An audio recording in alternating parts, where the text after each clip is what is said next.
Good afternoon, welcome to you. It's good that you're joining us today for our webinar. The title, Managing Your Portfolio in a Topsy-Turvy World. So if your screen says that, you're in the right webinar. There's a picture of myself and Iain when we could stand 2 meters close together, and that was in Los Angeles, and that's when I met him. He was very pleased because I bought his book. So what we want to know now is where in the world are you joining us from today? Iain, you can see we're pretty UK based. We'll move on to something perhaps a little bit different here. What we want to know is what sector do you typically work in? And again, this is one of those questions that will help Iain in understanding his audience and how he can apply some of his message. So, and Iain, typically we do get a lot of people from construction, engineering, government, education. That's my kind of expectation. Clearly the size of the word relates to the number of people with the same responses. But quite a wide range there. Defence you can see coming through very strongly. But yeah, construction in there, perhaps not as many engineers as we've seen in the past.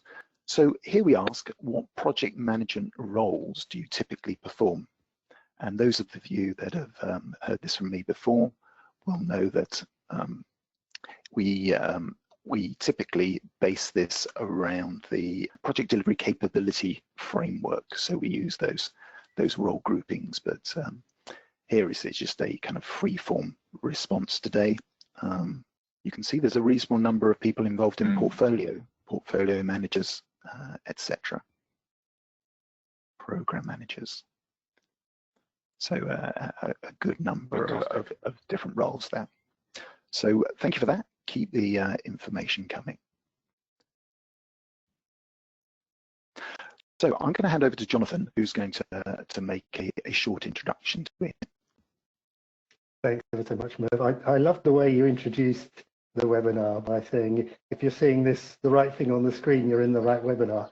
But I guess with the ubiquity of virtual events and webinars now, there is a real danger of somebody finding that they've gone to the wrong webinar. But anyway, good. So Iain was born and bred in the UK, but he's now living the dream in New Zealand, although it's the middle of the night there, so I'm not sure how much of a dream it is at the moment. Iain's got over 30 years experience in projects and their leadership. And the thing that particularly warms the cockles of my heart is that he's author of several great books, including The Business of Portfolio Management and most recently, The Business of Leadership. So over to you, Iain. Thank you. Hey, hello everybody, and thanks indeed for joining me on this occasion. I saw there was somebody from Finland, which is great. I saw people from all over the UK, including, of course, my home country, Scotland. So hello, Scotland. Look, we don't have a huge amount of time, so I want to get straight into this so that we can get some further interaction bits.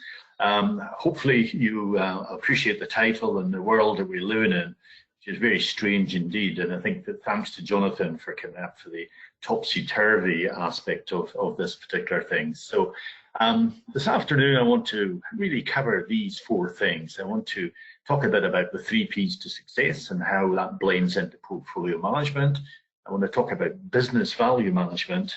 Obviously, I want to talk about portfolio management, and that will be the core of this presentation.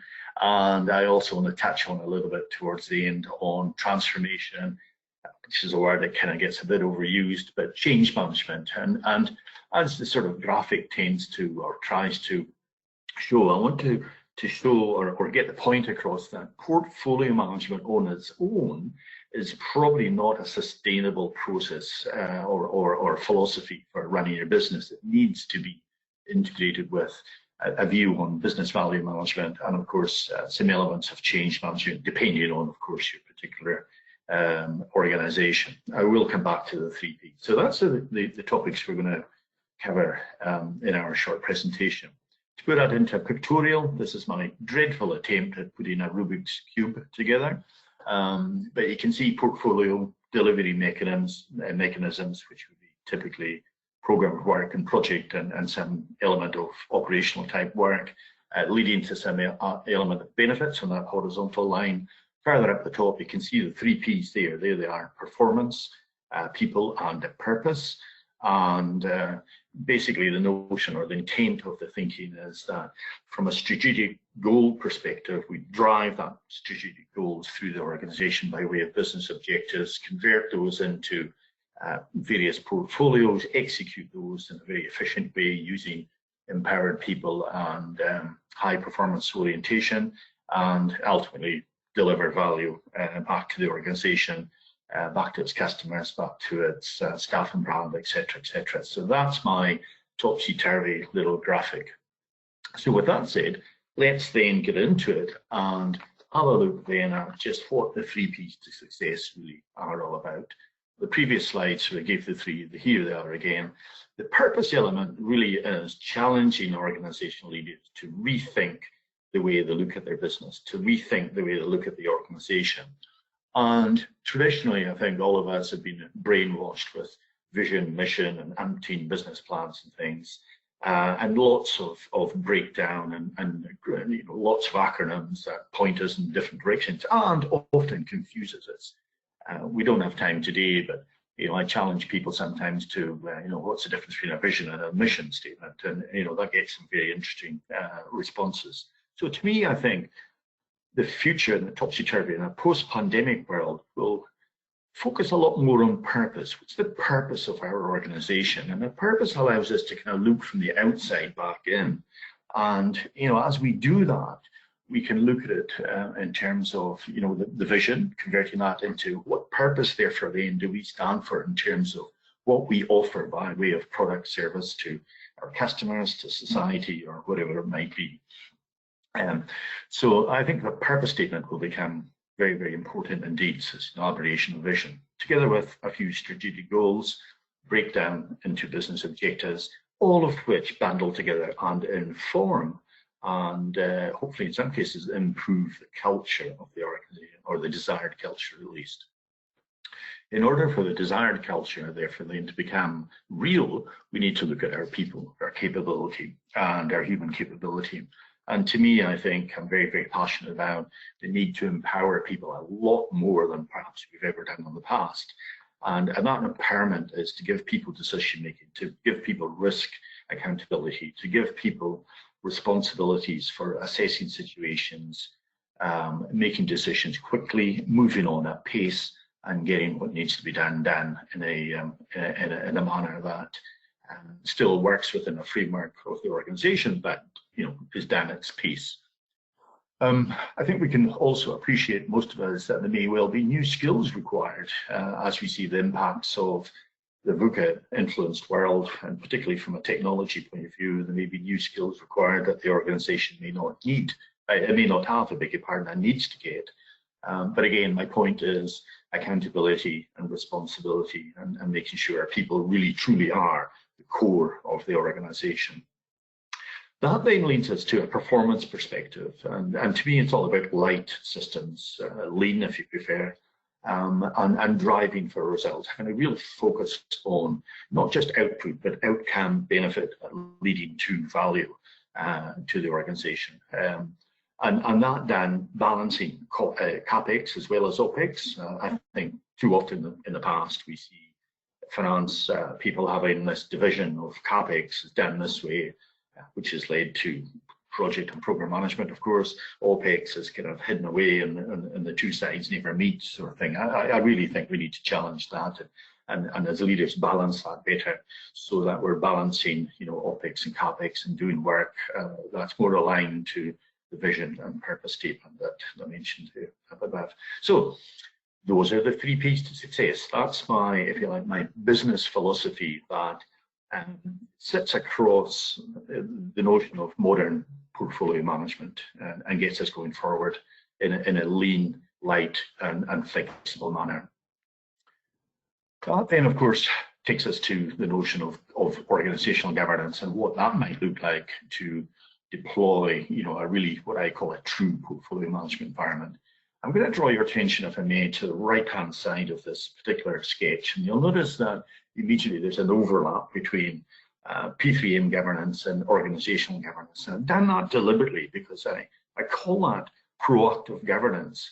And I think looking into the future and looking at the current state, where boards of directors and senior leaders are challenged more than perhaps they've ever been challenged before, I think, to me, the future is going to be more about, gosh, we don't have time to sit and wait and get board reports that are 2 inches thick, that are 6 weeks old in terms of the data that's informing them, or 8 weeks old, as I saw in one case recently.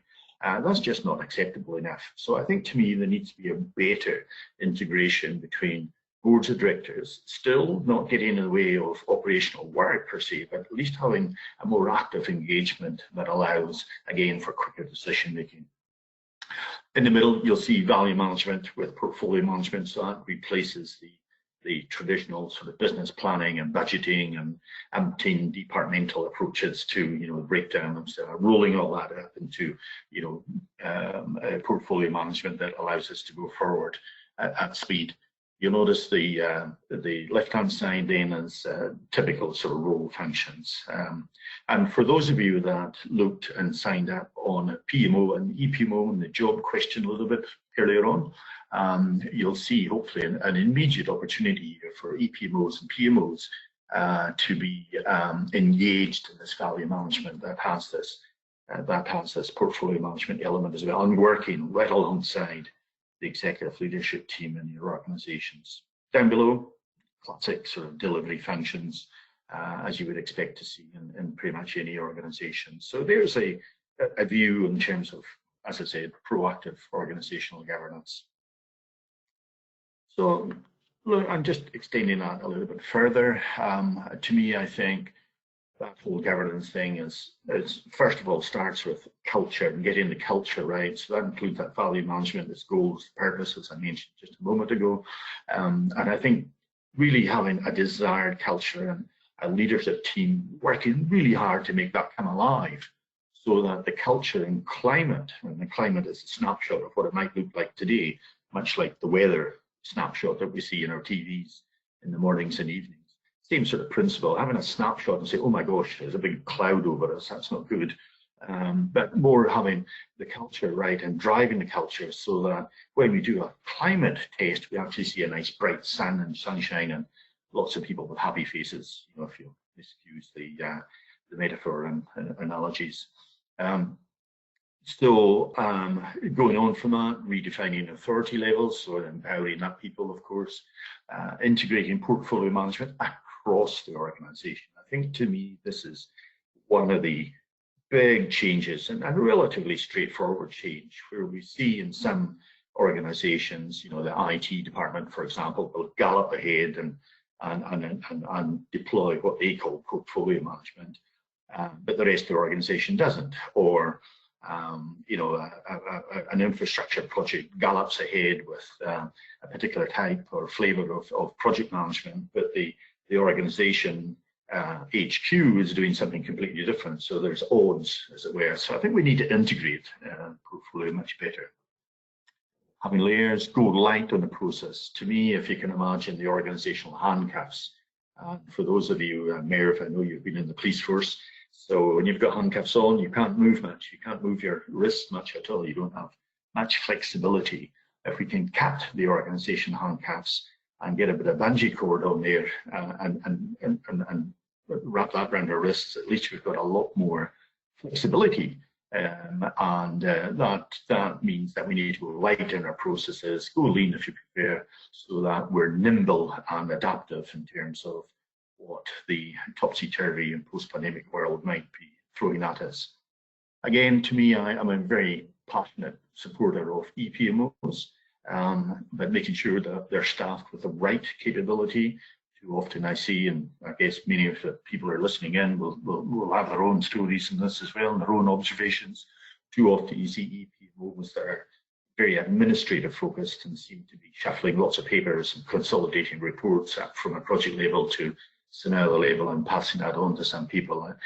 I mean, there's a need for that, of course, but I think if we go back to the previous slide on governance, then if we see EPMOs working at a value-driven portfolio management environment, then obviously there's a different focus and a different capability required as a consequence of that.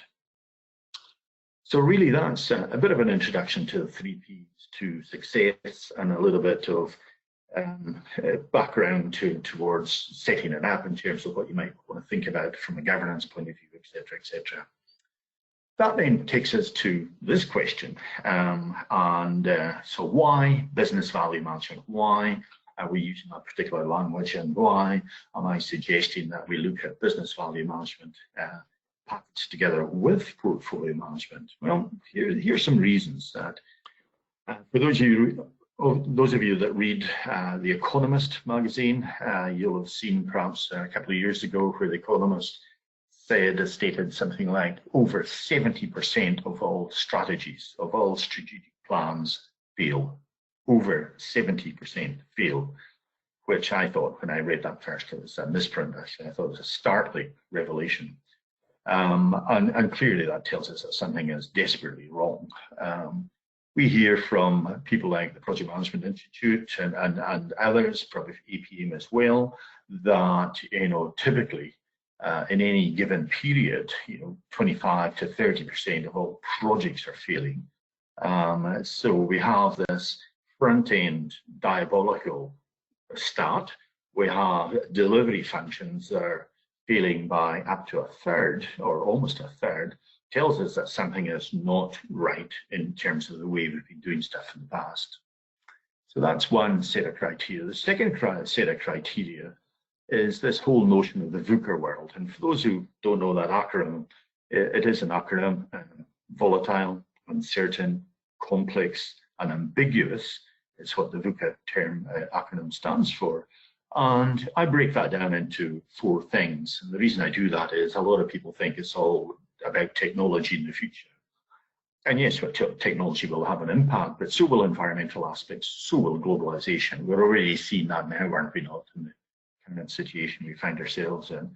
And of course, related to those things, we see geopolitical influences and interferences, some would say, that can have a dramatic impact on those of us that work for organizations that have a footprint in different parts of the world, etc. So they will definitely have some influence in it.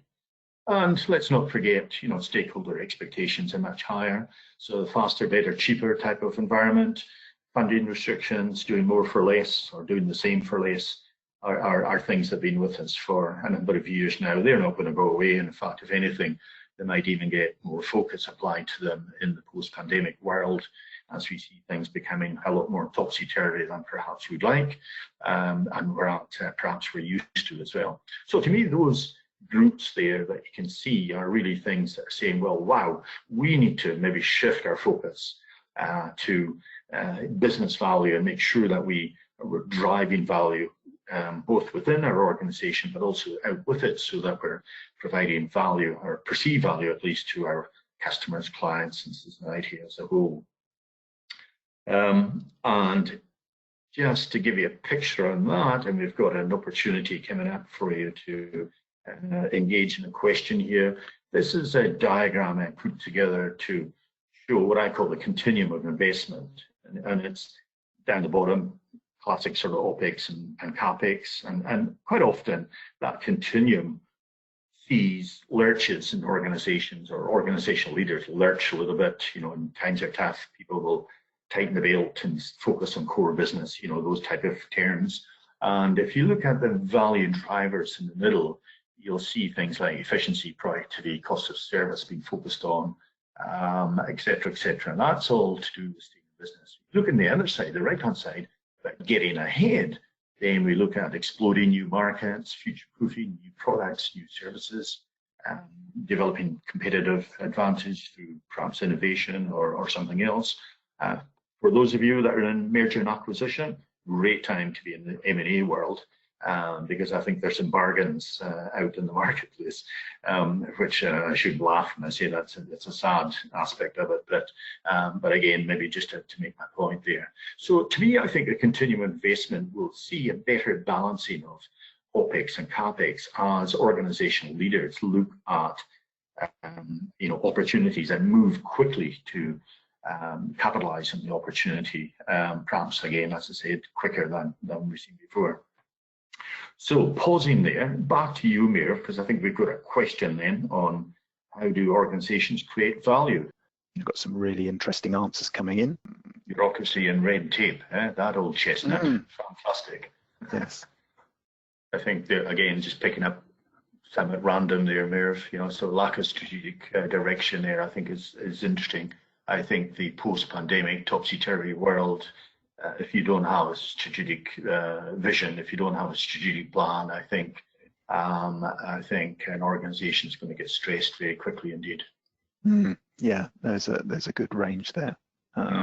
So one of those I picked up on was scheduled delays, because in effect your benefits only ever given time will reduce as a result. So some good elements on people, lack of collaboration. I saw that pop up there too. So leadership or poor leadership being referenced. I think we've seen elements of the 3 Ps to success being highlighted. There we go. Well, look, thank you everybody for that. Look, some wonderful things there. I was pulling out a few at random as it popped up on my screen. I think the conclusion here is that in a post-pandemic world, it's likely that organisations will produce a more balanced and perhaps a conservative approach to doing business, and we may not see the lurches from left to right that we've perhaps seen in the past. So that's a good thing. So that takes us, moving on from this then, I think that takes us to this slide, which is really exploring what value might be or could be in the future. Those of you that have studied or engaged in value will know that there's some standards available around the place, and in my view, and it is my view, I think they're a little bit lacking because they tend to have a kind of monetary perspective to them. So to me, I think looking into the future, we're going to see value aspects or themes, if you prefer, that are going to be value to customers. If we don't have a view on what our customers are and who they might be and what they perceive as value, if we don't understand that, then I think we're going to get stressed or miss the point. To me, value to staff and brand, I think, is critical as well. So you can see in those 2 bullet points, sort of more of an external and an internal perspective that drives some balance. As I'm sure you're all aware, if you have a positive brand, if you have a brand that's well recognised, then people feel good at being associated with that brand. But equally, it's very easy nowadays for a brand to become tarnished very quickly, and that tarnishing message, zooms around the world, in seconds in some cases with the use of social media. So to me, I think value to staff and brand is critical, and that balancing, as I said, between an external perspective from customers versus that internal perspective. Of course, there needs to be some strategic value. We can't just focus on the short term only and forget about what we're trying to achieve from a strategic goal point of view, or a purpose statement, or a vision statement. And as one or two people mentioned in the previous comment there, if we don't have that, then we can get into some trouble. So we need to obviously have some strategic value.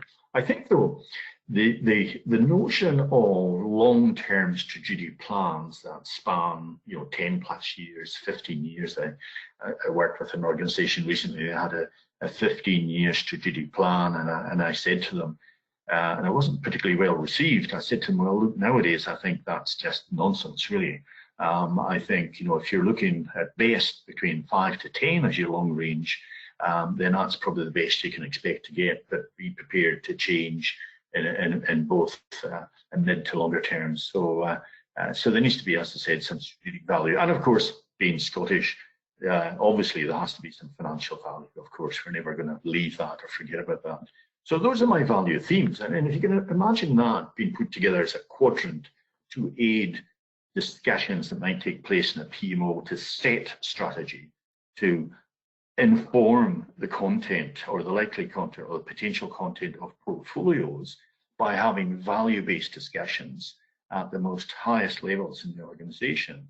And that quadrant, those 4 elements forming a quadrant, really in essence, they can be the basis of a balanced scorecard that allows you to get completely integrated and aligned as an organisation that wants to do this from a strategic vision point of view and having some strategic goals. They're manifested through these value themes. They feed the content of portfolios, and you know, the world is suddenly looking a much brighter place, as it were. But look, we need to remember that there's some value types as well, and the value types typically are these four things I've got here. Inherent value, so that's the stuff that you might have today that delivers products or services, or a combination of products and services that generates revenue if you're in a for-profit environment, generates goodwill, or et cetera, if you're in a non-profit environment. And of course, you'll all be aware of added value, the opportunity to add a service to a product, or a product to a service, et cetera, are examples of added value, where we, at relatively low cost, can make that inherent value much better to drive more value to a customer, to drive more value to staff or brand, et cetera, as well as contributing more financial value, et cetera. I think the future in the topsy-turvy world, if we're not, don't have an eye towards innovation and improvement, then very quickly we could see ourselves being overwhelmed and overrun by not just competitors, but some of those elements of the VUCA world that I referred to a little bit earlier. So I think it's important that we have time and give time and have some capability that explores innovation, so that we can do stuff quicker, we can create new product services, do stuff differently, etc. I think are all examples of that. And of course, the big part of this too is looking at the value that we can get now versus, i.e., short term versus mid-term. I think will become interesting questions again when we look at how do we achieve these strategic goals? How do we make sure our business objectives are achieved in the time frame we're setting them? What's the balance between short, mid, and perhaps longer term value? So that's kind of like taking the classic ROI and sort of, you know, embedding it into a discussion. And as somebody said to me in the USA just recently, they worked out that the first letter of each of those value types actually spells my first name. So so there you go. There was a little bit of perhaps unintended innovation on my part.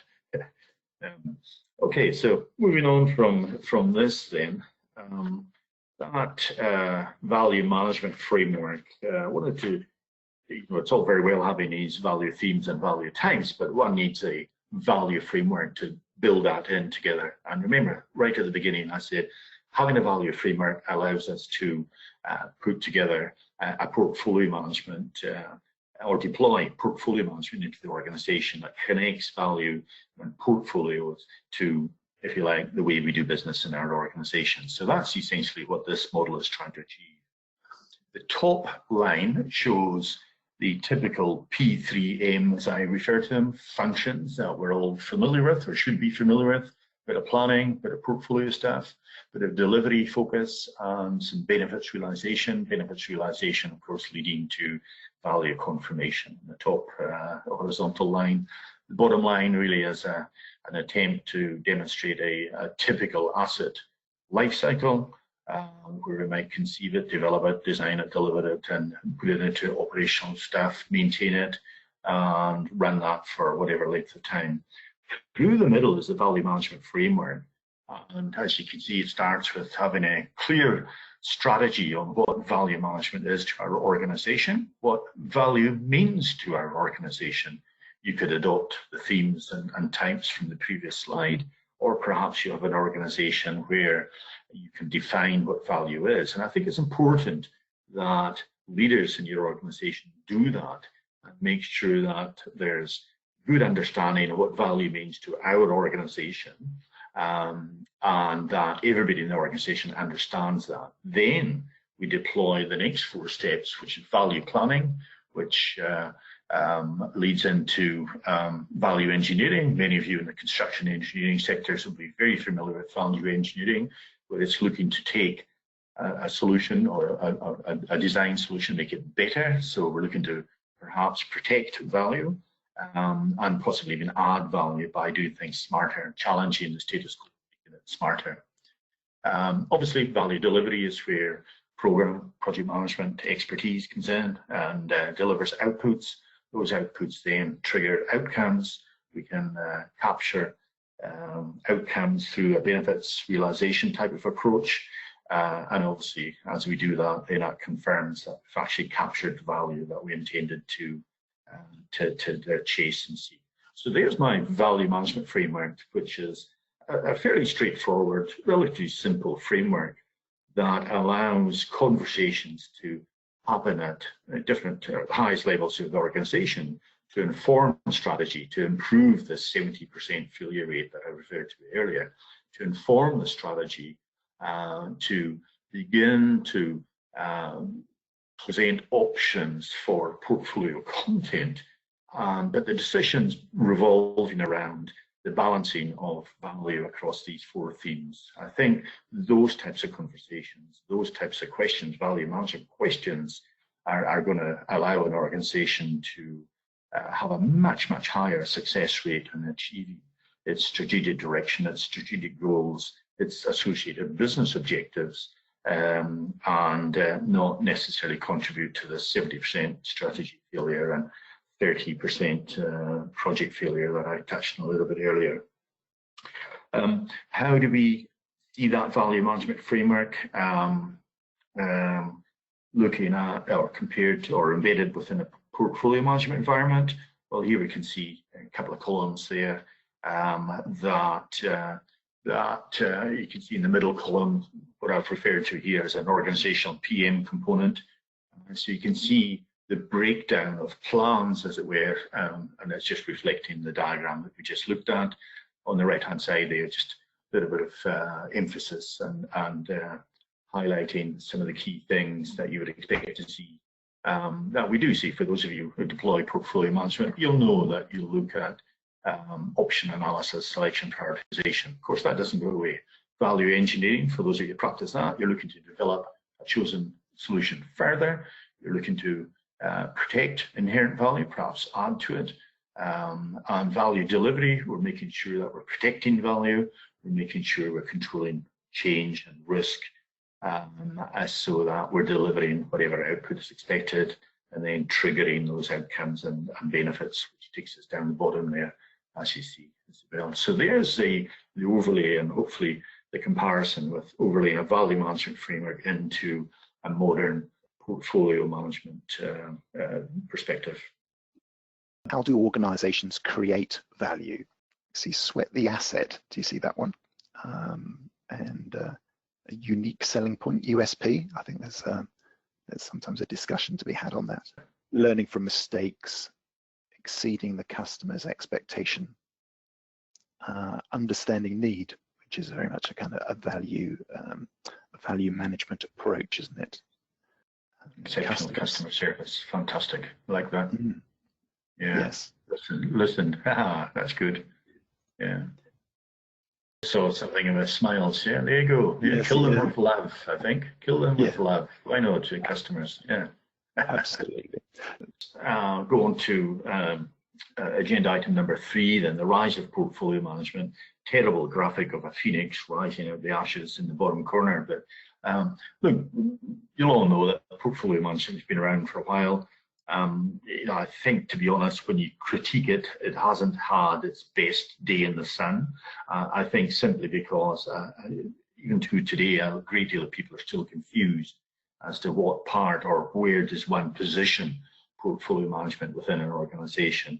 And I think a great deal of people are still very confused between program of work management and portfolio management. So I think based on what we've presented so far, I can see as the phoenix rises from the ashes, a re-rising of the portfolio management that gives a holistic view of the organization. It is a blend of CapEx and OpEx, and to me, I think that's the critical bit.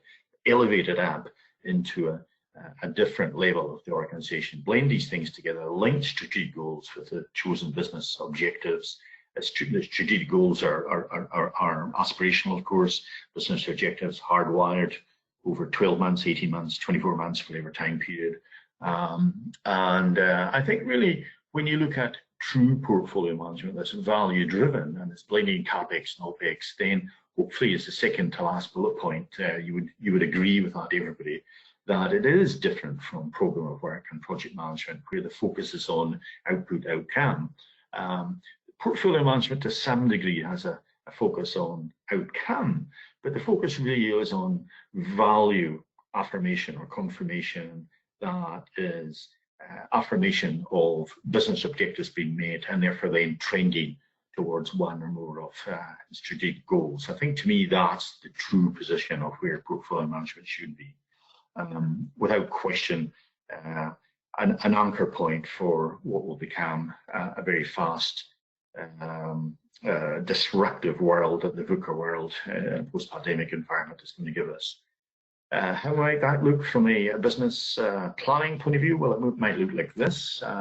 Just scan down the triangle there, you'll see setting the goals, formulating the business objectives are hidden in behind that, formulating the value for value-driven portfolios, developing programs, doing work down the bottom half. So goals and objectives being broken down on the left-hand side. Progress and results, of course, here on the left-hand side, we're planning and delivering value. And of course, as we do work and get work done, we're measuring, forecasting, reporting, adjusting, etc. And of course, what that's doing is confirming value as being delivered at multiple points, ultimately trending, as I said, towards our strategic goals. So I call that the pivot model, which is a bit different from again, perhaps models that we've used in the past. So major benefits, I'll go through this pretty quickly. I think second point, value gain, reduced cost, improved efficiency. So typical of the OPEX continuum of investment that we saw earlier. We would have happy staff, happy clients, customers, if you prefer. That's a good thing, of course. We would have a very efficient organizational change that's very streamlined. We'd have a value management framework with a light portfolio management. We would empower people much more. We would have, there is or would be the opportunity to mix short-term and longer-term initiatives, balancing that with risk and investment time. So, you know, saying no at one time period doesn't necessarily mean that a proposed initiative never goes ahead. It just means that possibly the timing is not right, and there could be more value driven or extracted if the timing is adjusted. So, you know, clever thinking and clever testing. Again, those of you that work in EPMOs in particular, wonderful opportunities for EPMO people to own all of this on behalf of the organization, I believe. So look, there's just a few major benefits that to me is all about allowing the organization to be a lot more efficient, a lot more nimble, a lot more adaptive in terms of post-pandemic topsy-turvy world. So that takes us to some tools and techniques. We could probably spend about 2 hours talking about this, but we'll not. But some classic tools for portfolio management, investment complexity assessment. There's a few of them. I know I've developed a few in my PMO careers in the past. Decision-making tools that have been around for a while. Your ERP software, your enterprise asset management, EAM software, if that's appropriate. You would certainly use elements of those to help you with your portfolio management. And then you may have this interesting area where there may be some particular portfolio management software. And Mirav, I think we've got a quick question for the audience here as well, don't we not? What portfolio management software does your organization use? Can you see here, we've got 2 front runners? Yes, I can, and I'm seeing Excel right in the middle in big bold letters, which scares me a little bit. Seeing a few, what I would call project program management tools. A whiteboard, there we go, awesome. Yes, indeed. So yeah. Good. I don't think anybody's put any yellow post-it notes up as yet, but maybe that'll come. No. And Excel, it's actually even more than just that big word. It's because of different types of Excel. I've seen, obviously, there's plenty of construction, heavy engineering. People have seen Premier P6 featuring there. Good tool there. I think just a point worth highlighting here, project portfolio management that our friends in the USA is a term that seems to go with software and software sellers. Project portfolio management, it tends to narrow it a little bit. I often ask the question, well, what's the difference between program of work and project portfolio management software. And I do that kind of deliberately, really, just to kind of stir them out because they can't answer it. So I think there is a gap in the market for true portfolio management that's enterprise related. I know some of the big ERP tools are developing modules that are, have a hint of portfolio management, have a hint of benefits management associated with them, and that's a good thing. I think we look forward to seeing some of those in the future. Key to this, though, is it's not a book of theory, it's not the book of rules. I guess many people have seen the book of rules where it's very compliant, and we need to get rid of the book of theory, we need to get rid of the book of rules. We need to take off the organisational handcuffs so that we have more flexibility in terms of the future. So let's get towards the end then with a little emphasis on portfolio management reporting. You'll notice the graphic down at the bottom there, right in the middle of the graphic is this notion of integrated solutions. You'll notice that, typically a project, a program, and a portfolio have slightly different emphasis. So a project is the classic cost, time, scope, etc. Program might include benefits, outcomes, business objectives. Nothing wrong with that. Portfolio, though, you can see it's more higher level, it's more strategic goals, it's more business critical success factors, more towards those strategic goals, perhaps, I think would be good. Obviously, it's a consolidation of multiple programs, multiple projects, etc. So I think, again, for those of you that are in EPMOs, there's a fantastic opportunity to offer the organisation a different view of how the organisation is performing, other than the classic financial reports that we see from our friends in finance. There's nothing wrong with those, but there's a lot more that can be added to that in terms of the health and wealth of the organisation as a whole and how it's perceived by its customers, both internally as well as externally. So the list of bullet points there is not a limited list. I think there's probably more things could be added to that, but I've tried to pick off the key things there that would differentiate portfolio management from, say, project and program of work management. So that takes us then to summarising portfolio management, where we looked at success factors. So first of all, let's influence the vision. Let's influence the purpose statement. Let's influence the strategic goals. A small number of strategic goals that we should have, and it should be a small number. And let's also, in doing that, those influencing the goals, make sure that the discussions around building business objectives and hardwiring those is informed, it's value-driven, and then is demonstrated in terms of output through content associated with one or more portfolios in the organisation. It has to include all the organizational work. It has to have a value management framework that, again, as I said, informs the content and particularly has those critical upfront decisions or conversations that lead to value-based decision making, and therefore then more robust content going into portfolios, which gets broken down into the programs of work and various projects and other work, etc. But of course, in doing all of that, we need to make sure that we have the capability and capacity within our organisation, capability from a maturity or perspective, and capacity from just being able to get stuff done perspective. So I think that's important there. And we may need to change the organisation, we may need to change it more. So I think change is going to be become a de facto tactic, if you like, that we deploy in an organisation. It may not have that confusing word called transformation in front of it, but I think change just really highlights that an organisation, by using a value-driven portfolio management, is adaptive, it's nimble, or the A word, the agile word, if you like. It's agile, it can react and respond to situations and opportunities very quickly indeed, because it has empowered people, it has a strong purpose, and it goes light and lean with performance capabilities. So, which is the bottom bullet point: keep it light, keep it scalable, and make sure it's inclusive. Doing that, then portfolio management will will become a bit of a success story in your organisation. Okay, so just a few bullets on transformation and/or change. I think the age of simplification, I referenced that a little bit earlier.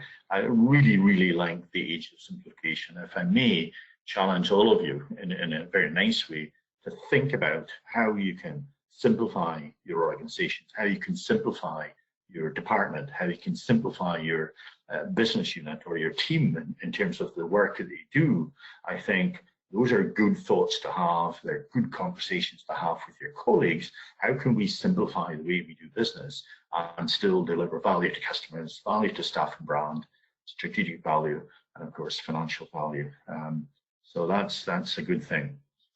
I would recommend you adopt the 3 Ps to success: purpose, people, and performance. You know, I've developed a number of business philosophies over the years. I've deployed some. When I wrote that first book on portfolio management that Jonathan referred to, I really wanted to simplify it, and I thought the 3 Ps to success, there wasn't anything better than that. I looked at some of the old work that some of the big consultancies did in the past, and I thought they're too big, they're too cumbersome for the future. We need to simplify and focus on what's truly, truly important. Adjust your organization, blend value management together with portfolio management, deploy that within a matrix structure, of course, or cross-functional approach, if you prefer that term. I think the future is cross-functional, it's very collaborative, of course, because we've got more empowered people. Pivot on that vision and on that purpose statement. Drop all the nonsense, the 20th century book of theory on vision, mission, umpteen plans. I think we get rid of those, have a well-written vision statement, support that with a purpose statement that's looking back in, develop 5 or 6 strategic goals, make sure they're the right things, build your business objectives through your business plans and budgets, drop that into portfolios, drive that hard and integrate it, and then success will begin to show itself. Balancing risk and opportunity, of course, that continuum of investment, that's not going to go away. We have to do that. We have to do it quicker, perhaps.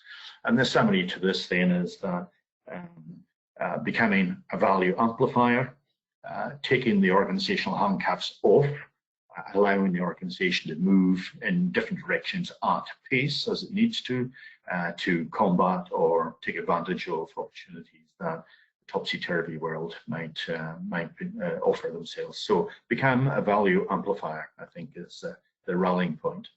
So almost finished. As America, just before I hand it back to you, then just a couple of key points, then, if I may, for the benefit of everybody.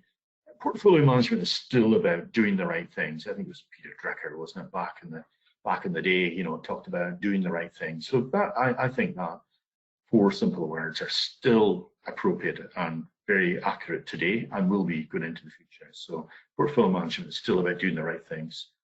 Alignment, though, with strategy is critical. And, again, back to the economists, 70% of strategies fail simply because we have no idea what we're talking about. We think we do, people don't understand it, they make stuff up, there's a complete disconnect. So we need to align better than perhaps we've ever done in the past. Portfolio management on its own runs the risk of becoming yet another set of a process layer, if it doesn't have a value management framework. So you must have a value management framework that allows you to build portfolios, build content of portfolios that meets the notions of those first 2 bullet points. Naturally, like most things, if you don't have executive support, then it's going to be really tough.